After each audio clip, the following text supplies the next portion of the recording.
Cyber city Gurugram के एक businessman को लॉरेंस बिश्नोई के गुर्गे ने 5 करोड़ रुपए फिरौती के लिए फ़ोन कर डाला। लेकिन जब पुलिस के हाथ ये गुर्गा लगा तो कई चौंकाने वाले तथ्य सामने आए। क्या तथ्य सामने आए हैं और कौन था वो बिजनेसमैन, दिखाएंगे आपको इस खबर में। नमस्कार, मैं हूं मन्नू मेहता और आप देख रहे हैं गुरुग्राम।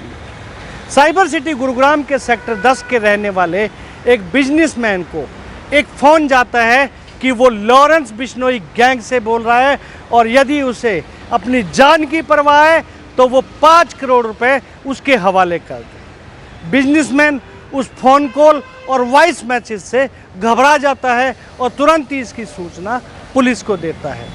पुलिस भी इस मामले में काफ़ी छानबीन करती है, लेकिन 24 घंटे के अंदर ही इस पूरे मामले को सुलझाकर उस गुर्गे को गिरफ्त में ले लेती है। आपको दिखाते हैं, ये है वो पुलिस के द्वारा गिरफ्तार किया हुआ युवक जो अपने आप को लॉरेंस बिश्नोई गैंग का गुर्गा बता रहा था। लेकिन इसका लॉरेंस बिश्नोई गैंग क्या, किसी भी गैंग से दूर दूर तक लेना देना नहीं है। पुलिस की माने तो इसकी पत्नी जो सेक्टर 10 के बिजनेसमैन हैं उनके पास काम करती थी और किसी कारणवश उसकी नौकरी चली गई थी, जिसके बाद इनके पास खाने के लिए कुछ नहीं होता था। इस बारे में आकाश ने अपनी पत्नी से बिजनेसमैन का फ़ोन लिया और फ़ोन नंबर लेकर उस पर वॉइस मैसेज भेजे और व्हाट्सएप कॉल करके अपने आप को लॉरेंस बिश्नोई गैंग का गुर्गा बताकर 5 करोड़ रुपए की फिरौती मांग डाली। पूछताछ में ये भी सामने आया है कि इसका अभी तक कोई आपराधिक रिकॉर्ड नहीं है, लेकिन ये लॉरेंस बिश्नोई के नाम से इतना प्रभावित था कि इसने सोचा कि लॉरेंस बिश्नोई के नाम से बिजनेसमैन अवश्य फिरौती की रकम उनको दे देगा। गुरुग्राम पुलिस ने गिरफ्तार किए गए आकाश नाम के इस युवक से एक तमंचा, एक जिंदा कारतूस और वो मोबाइल फ़ोन बरामद किया है जिससे इसने फिरौती की रकम मांगी थी। आकाश की हिस्ट्री ये है कि ये मुजफ्फरनगर का रहने वाला है और इसने प्लानिंग की थी कि यदि वो इसे फिरौती की रकम नहीं देता है तो ये जाकर उनके घर पर फायरिंग करने के मूड में था।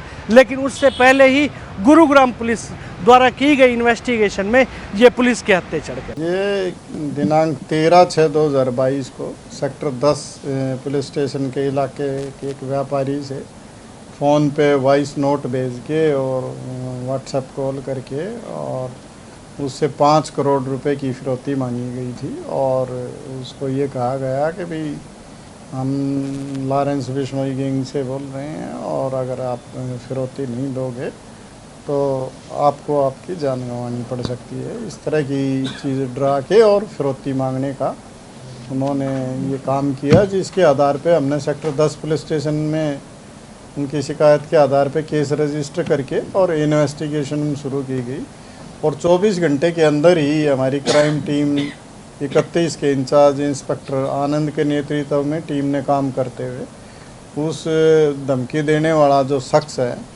जिसका नाम आकाश है, मुजफ्फरनगर ज़िले का ये रहने वाला है, इसको हमने गिरफ़्तार करने में कामयाबी हासिल की।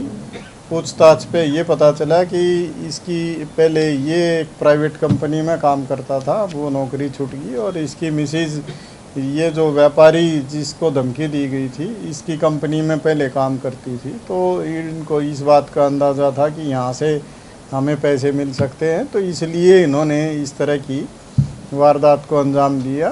हमने इससे एक देसी कट्टा भी बरामद किया है, जिंदा कारतूस भी। इसकी योजना थी इस तरह की कि अगर यहाँ से पैसे नहीं मिलते तो हम डराने के लिए वहाँ फायर भी कर सकते हैं या उस पर हमला भी कर सकते हैं।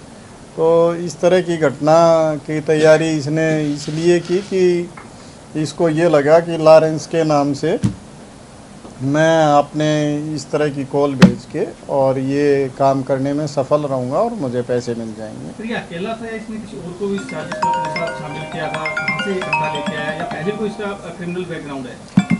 पहले की क्रिमिनल हिस्ट्री इसकी पता की जा रही है। अभी तक इसने ऐसी कोई बात नहीं बताई कि ये पहले कभी किसी मुकदमे में शामिल रहा हो या गिरफ्तार हुआ हो।